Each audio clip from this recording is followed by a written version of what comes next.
মুসলমানের খাতায় নাম রাখা সহজ না রে ইব্রাহিম।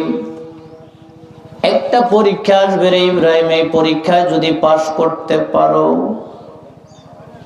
ইব্রাহিম কয়, মাবুদ অবশ্যই আমি পাশ করতে পারবো, পরীক্ষাটা একটু দিয়া দেখেন না রে মাওলা।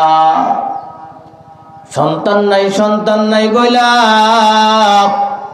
কত না আমি মাবুদের দরবারে কানসরে ইব্রাহিম। 90 বছর বয়সে আমি আল্লাহ একটা সন্তান দিলাম।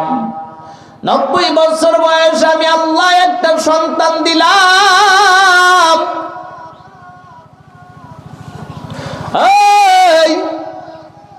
সন্তান এখন দৌড়দাপ করতে পারে, কথাবার্তা বলতে পারে, চলতে পারে। বয়স 9 বছর হয়ে গেছে। 2 অথবা 3 দিন বা 1 দিন, এই একদিনের নবজাতক যখন নাম ইসমাইল। ইব্রাহিম, তোমার চোখের পানির বিনিময়ে আমি ইসমাইল দিলাম। ইসমাইলের বয়স যখন 1 বছর 1 দিন, ইসমাইলের বয়স যখন 1 দিন, এই 1 দিন বা 2 দিন বা 3 দিন, এই 2-3 দিন বা 1 দিনের সন্তান আমি আল্লাহ বললাম তোমাকে, যাও ইব্রাহিম, সন্তানটা তুমি একটা মনোনীত, আমি মাওলার মনোনীত স্থানে রাখো। আমি আল্লাহর মনোনীত স্থানে রাখো। আল্লাহ কই রাখবো? কয় তুমি উটের উপরে সন্তান উঠাইবা,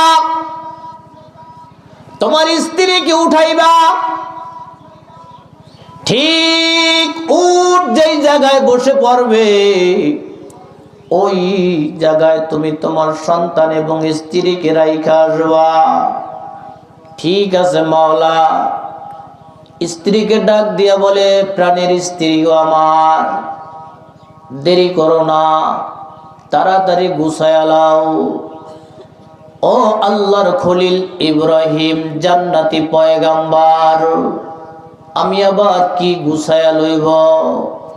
কয় মুহূর্তে হুকুম চলে আসছে আসমান থেকে। দুনিয়ার কোনো হুকুম না, দুনিয়ার কোনো আদেশ না, দুনিয়ার কোনো নিষেধ না, আসমান থেকে আসছে।